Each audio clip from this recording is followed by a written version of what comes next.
Welcome to This Explainer. Honestly, I am so incredibly excited to unpack this topic today because, well, it's something every single one of us has dealt with. Picture this. You find a truly fascinating book, or maybe a really detailed high-level article. You invest hours, maybe even days, carefully reading every single page.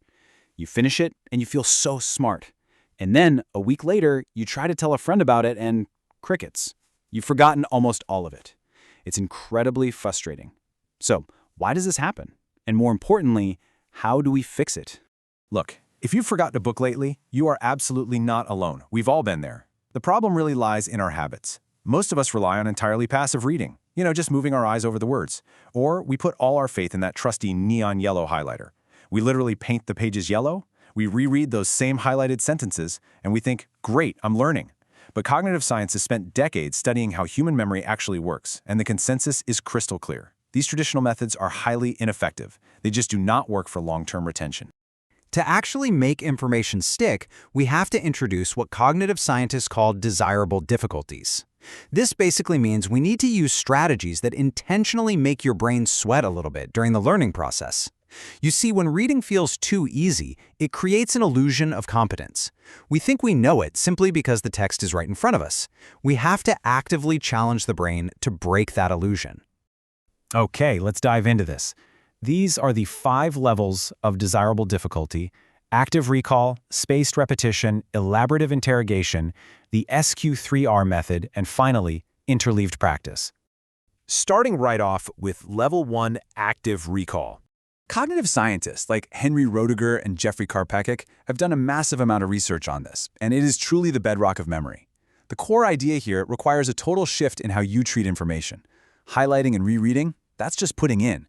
It creates a false sense of security because the text is right there, so your brain says, yep, I know this.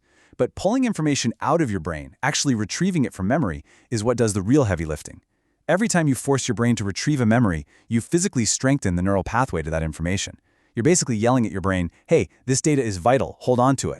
So how do you actually do this? Well, the very moment you finish a section or a chapter, you must physically close the book. Or minimize your screen. Ask yourself out loud, what did I just read? If you just finished a chapter on the causes of the French Revolution, shut the book and recite the core concepts, like the economic crisis, the rigid estate system, and Enlightenment ideas, entirely from memory. Only open the book again to check if you were right or to fill in the blanks. Moving right along to level 2, spaced repetition. Way back in the late 19th century, psychologist Hermann Ebbinghaus discovered something called the forgetting curve. And he found a frankly terrifying statistic for anyone who loves to read. Humans lose up to 80% of newly learned information within just a few days if it isn't reviewed. Just think about that for a second. 80% of that book you just spent 10 hours reading, gone. Completely gone in a few days if you just put it on the shelf and never look at your notes again. To stop this memory decay, you have to hack your brain with a specific review schedule. Let's say you read a brilliant business book on negotiation, and you write down 3 key takeaways on a flashcard. Whatever you do, don't cram. Instead, look at that flashcard exactly 1 day after reading. Then review it 3 days later, then a week later, then a month later. This spacing works so incredibly well because it interrupts the forgetting curve right at the exact moment your brain is beginning to lose the thread. By accessing it repeatedly over these expanding intervals, your brain tags it for permanent, long-term storage. Okay, level 3, elaborative interrogation. We're going to slow the pacing down a bit here, because this is where you start building serious narrative depth in your learning. This strategy is all about actively integrating brand new facts with your existing knowledge. Imagine you come across this sentence in a science article. Blood vessels near the skin constrict in cold weather. A passive reader will just highlight it and keep skimming. Even someone using basic active recall might just try to memorize the fact at face value. But to use elaborative interrogation, you have to pause your reading and actively interrogate the text. You have to actually stop and ask yourself, wait, why does this make sense? You have to connect it.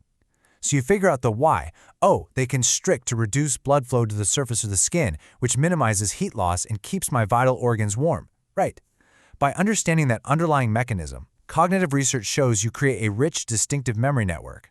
You've anchored a random fact to a logical concept, making it infinitely easier to retrieve later. Which brings us to level 4, the SQ3R method. Now, what's really interesting about this method, developed way back in 1946 by educational psychologist Francis P. Robinson, is how it turns reading into a highly goal-oriented task. It uses 5 distinct steps. First, survey. Skim the chapter, look at the headings, charts, and summaries just to get the lay of the land. Second, question. Turn those headings into questions before you actually read anything. Third, read. Read the text specifically to answer those questions. Fourth, recite. Summarize the answer in your own words. And finally, fifth, review. Go over the core concepts immediately after finishing. Let's look at a concrete example to really unpack the question step. Because honestly, this is the magic of SQ3R. Let's say you're reading a dense economics book. You see the heading, the gold standard. Before reading a single paragraph under it, you take that static heading and transform it into a dynamic question. What is the gold standard and why was it abandoned? Because you see, as you begin to read those paragraphs, you aren't just passively absorbing words anymore. You are actively hunting for the specific answer to the question you just created. This fundamentally changes your brain's engagement level. Hunting for an answer absolutely destroys passive reading. It acts as a mental filter, cutting through the noise and forcing your brain to critically evaluate every single sentence in real time. It dramatically increases your focus, and best of all, totally prevents your mind from wandering off to think about what you're having for dinner. And finally, we've arrived at the masterclass. Level 5, interleaved practice. This is the absolute pinnacle of making information stick. And this brilliantly illustrates the difference between how we usually study and how we actually should. Blocking is the traditional method. It means studying one topic exhaustively before moving to the next.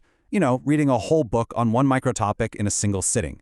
Interleaving, on the other hand, is the scientifically proven practice of mixing different but closely related topics together in a single session.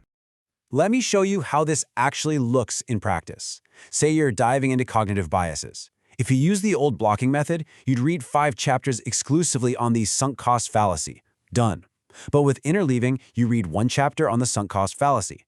Then you intentionally switch over to a chapter on anchoring bias, and then you switch again to a chapter on loss aversion.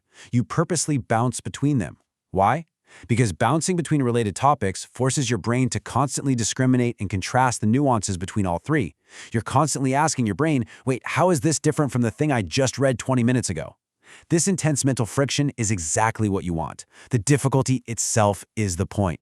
Because of this constant intentional discrimination, interleaving is the ultimate desirable difficulty. It elevates you from mere factual recall, just memorizing textbook definitions, to true situational application. It's not just about knowing what a concept is. Interleaving literally trains your brain to know when to use the right concept out in the real world. And that, my friends, is the gold standard of learning. So as we wrap up this explainer, I want to leave you with a bit of a challenge. What book will you finally make stick? The science is incredibly clear on this. It's time to abandon those neon highlighters and the passive reading habits for good. Empower yourself to apply these 5 science-backed levels, from active recall all the way up to interleave practice in your very next reading session. Make your brain work a little harder, embrace the desirable difficulties, and just watch how much you truly retain. Thank you so much for joining me on this deep dive.